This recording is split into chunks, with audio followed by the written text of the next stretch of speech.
Hello everyone and welcome today to the program 7 Politics with Austin B. Advert placement, you can call the number on your screen. And you can visit our website at www.7fm.tv. 7 TV Nigeria. 7 TV. 7 TV. It's all about you. There seems to be a lot of dynamics within the Nigerian political landscape, even as we deepen more into democratic practices. The Not Too Young to Run bill seems to be in favor of course, young people, as we see a massive participation, active participation from young people into the political scene today, especially ahead of the 2023 general election. Joining me today in the program is the gubernatorial candidate for Rivers State under the platform of the African Democratic Congress in the person of Tonte Ibraye. Mr. Tonte, thanks for joining us in the program today. Thank you for having me. All right, let me start with saying congratulations to you of your emergence at the party's primary. It was 187 out of 188. Thank you. How did that come to you? Well, I have always been confident that I will win the primaries because the members of the party have, over the years, seen my participation and my support and my love for the party. And I have stood by them. They have also stood by me. So I have no doubts that this will come to pass.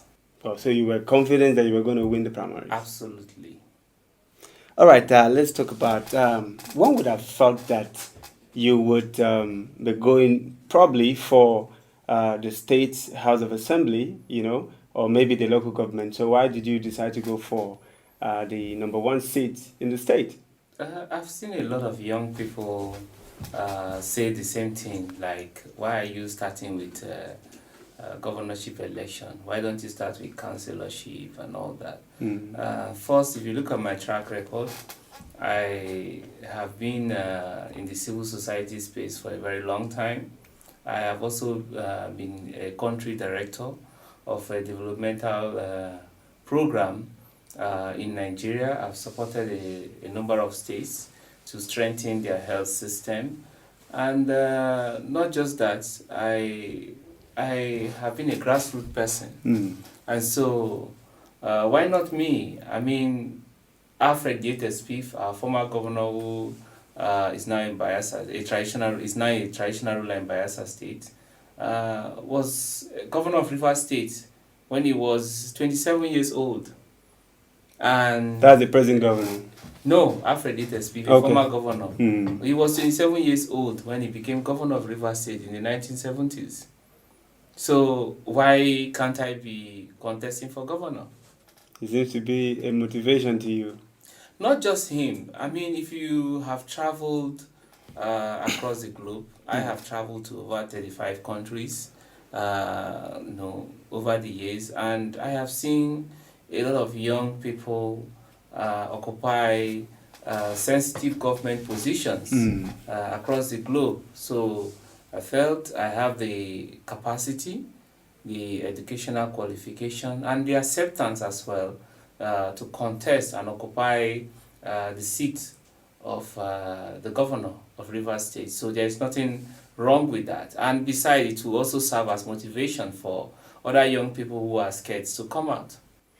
I don't know, but what is your take on third force in the Nigerian party? Because as long as the Nigerian, since the inception of democracy, we've seen PDP and APC in the foreplay of political activities in Nigeria. Yes. What is your take on third force political parties? If you look at our population pyramid, the youths have the largest number. And so until they come out and speak up to say enough is enough, we'll continue to remain where we are.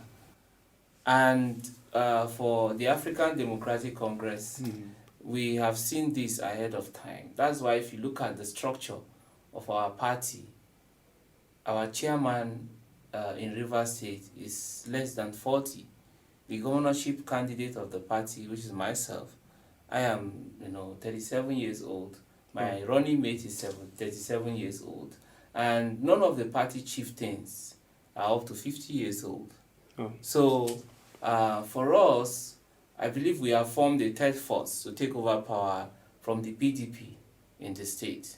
So, you know, some people would feel like, because if you go through, if you look at the political analysis that is going on, a lot of people feel like most of these other parties coming up, it's more like a try and error, you know, because of the maybe, you know, our political orientation. Like I said earlier, it has been APC and PDP in the foreplay, you know, of political scene. So when young people come out to vie for positions like this, some persons will tell you, well, probably it could be a try and error, some kind of thing. Is that what is looking in your own case? Of course, a lot of young people, my fellow youths, have come out to say, why not APC or PDP?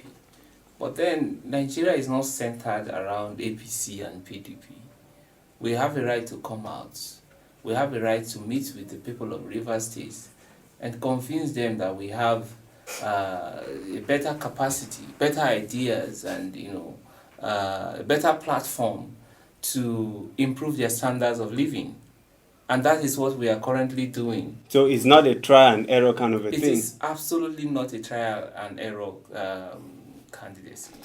All right, Mr. Ibraye, that's a nice one. Let's talk about Rivers State is a PDP state.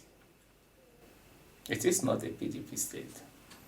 It is run and ruled by the People's Democratic Party. It doesn't mean it is a PDP state. The state is open, and I feel that a lot of the young people and the general population is tired.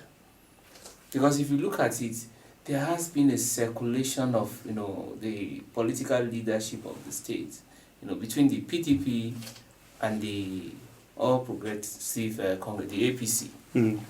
It shouldn't be so. If you look at the indicators... But you are aware that PDP have a very stronghold in Rivers State. When people say they have a stronghold, let me tell you, if you look at the IGR and the amount of resources that's coming into the state, the current governor of the state has the power of incumbency, and he has the resources. And when you have the resources, you can, the issue in Nigeria, food buying and, money influence and all that. If, as a governor, as a sitting governor, today you say you want to call for a rally or a meeting, and you tell the general population that you're not giving them money for transport fare, you're not inducing them with money, nobody will come out. So presently, when a governor comes out to tell the people that, I have the structure of the state, whatever I say, everybody will follow, it is money politics. That is not the kind of politics we You want to think it's play. money politics, or it is because of absolutely and completely money politics? Because if you don't have money to convert people and induce them with the cash, the poverty situation in the country, everybody wants a single dime. Good you talked so about. We cannot be convinced when somebody comes out to say, whatever I say, the people will follow. It is not true. Okay. If a sitting governor comes out today to say that I am not giving you transport fare or any financial inducement when you come to my rally, people will not show up. So for us, we are not coming up with a money politics. We are coming up with a politics of passion for the speedy development and transformation of our state and the nation. So we are trying to, make the general population understand that until you come out, it's not about staying on social media, tweeting and Facebooking with your phone. No. Until you come out to say enough is enough. And Mr. Ibraye, you talked about... This will not change. You talked about the people being accustomed to kind of money politics. If you don't give them money, they're not going to come out. That is what you said. How well are you prepared? With that, since the big parties have the money, and then the people are already used to that kind of system, and now you're coming in of course, to change the narrative. But the people are used to it. So how well have you gathered? The NSAS revolution has given us hope. The electoral act has also given us hope. I mean, when I talk about electoral act, I'm talking about electronic transmission of results to reduce the level of manipulation of the electoral process. And also, another thing that has given us hope is the Osun State gubernatorial election, where irrespective of the fact that people came out to give them money, they say, no, we want to vote for this particular person. So times are changing. People are getting tired of the norm. They are getting tired of the situation in the country. They are getting tired of the poor and low standard of living. So for us, 2023 is a time of change. When I say change, I'm not talking about the other kind of change. I'm talking about genuine change. It's a time for every Nigerian to come out to say, I am tired. I want and I want an improved standard of living. Go to some other countries, go to a lot of developed countries, you see how things are running. For God's sake, even if you don't have a job, you have some stipends to sustain you until you get a job. They have, perfect, or even if not perfect, near perfect transportation system. They have a good retirement package for the general population of that country. What is happening to Nigeria? Look at the naira to dollar rate. Everything is in a state of shambles. So you think you have all it takes to actually sway the people of Rivers State to your direction? Of course we do. That is the message we have.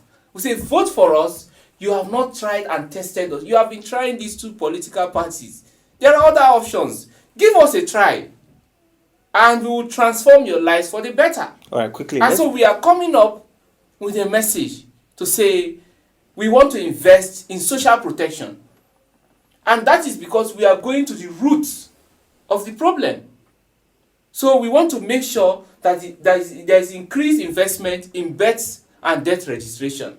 So every citizen or every indigenous of the state should have access to a social protection number. And then you have access to the portal. When you talked about, you said you were coming for a rescue mission. Yes. What are you rescuing the people from? That is the social protection I am talking about. Because if you look at the current and successive governments that have come in place, you will see that they don't work with data. If you ask the current administration, how many small businesses have been in existence from 1999 to date? How many of them have collapsed as a result of lack of enabling environment or poor enabling environment? How many of them have collapsed because they do not have, the resources to cover for their rent, pay staff, or because they don't have access to constant electricity? They don't have the figures. Mr. Ibraye, you're talking about data. The common man in the streets, might not really understand when you talk about social protection. What he understands is how much is the cost of the price of food in the market. Of course, which we are having is a very rise in the prices of foodstuff. How do you translate this social protection for the common man to understand? You see, when we talk about social protection, it's because we don't want to address the issue on the surface. When of course, you've seen in the past when a minister, for humanitarian affairs came out and was giving money in cash without proper documentation. How do you ascertain that money was being accounted for? So until we work with data helps us to know how much has been invested in the states over the past 10 years. What are the strategies and procedures they follow? How much did they invest? Did it work? Why did it not work? And then it also gives us the opportunity to analyze the data why it did not work and come up with a better solution to transform the lives of our people.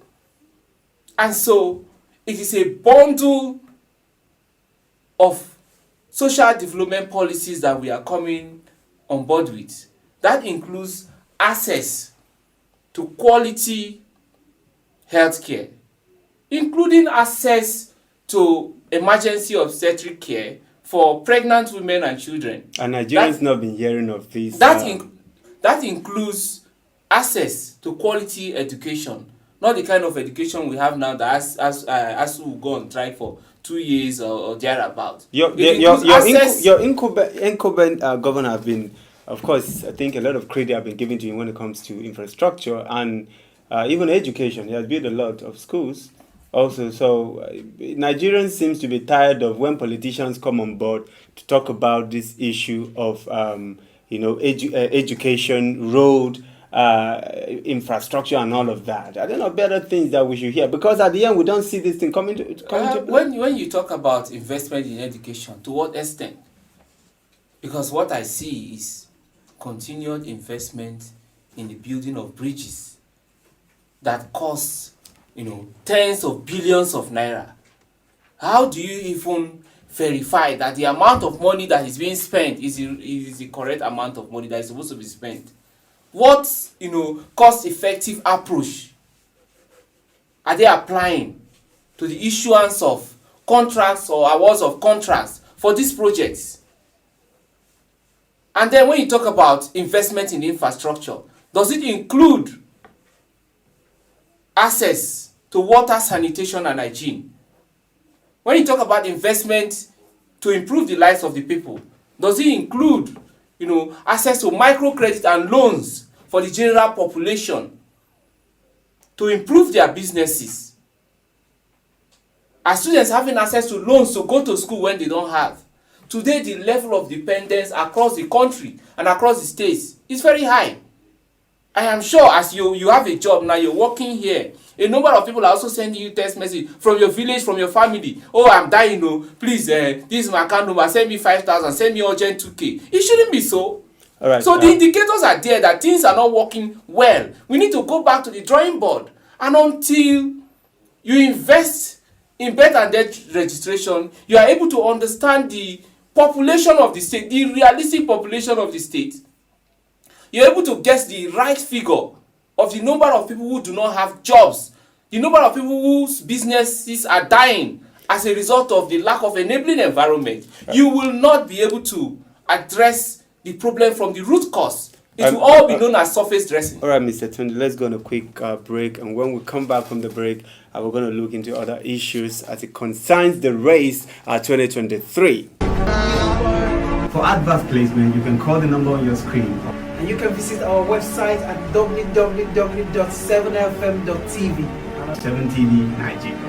7TV. 7 TV is all about you.